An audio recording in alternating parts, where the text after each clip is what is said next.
చంద్రబాబు వ్యాఖ్యలపై వైసీపీ నీచపు రాజకీయాలు చేస్తోందని పత్తిపాడు ఎమ్మెల్యే రామాంజనేయులు మండిపడ్డారు. సింగయ్యను సాక్షాత్తు జగన్ కారు కింద పడి నలిగి చనిపోతే గాయపడ్డ సింగయ్యను ఆసుపత్రికి తరలించలేదని ఆగ్రహం వ్యక్తం చేశారు. దళితులను అభివృద్ధి పదంలో నడిపించింది సీఎం చంద్రబాబు అన్నారు. సబ్ ప్లాన్ నిధులు దారి మళ్లించి దళితులకు అన్యాయం చేసింది జగనే అని ఆరోపించారు. మాస్క్ అడిగితే దళిత డాక్టర్ను చంపేశారన్నారు.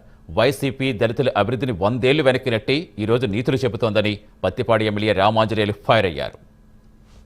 వైసీపీ నాయకులు రోజు రోజుకి మతి భ్రమించి మాట్లాడుతున్నారు. మొన్న జరిగినటువంటి సింగయ్య సాక్షాత్తు జగన్మోహన్ రెడ్డి గారు కారు కింద పడి నలిగి చనిపోతే ఆ చనిపోయినటువంటి శవాన్ని ఆయన ఇంకా అప్పటికి బ్రతికే ఉన్నాడు.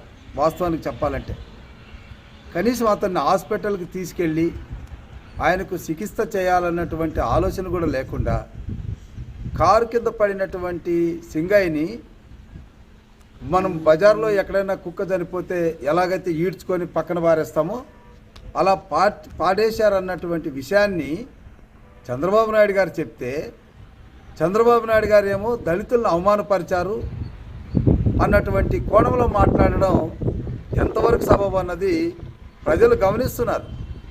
ఇది వైసీపీ నాయకులకి జగన్మోహన్ రెడ్డి గారికి ఏమాత్రం కూడా సబబు కాదు.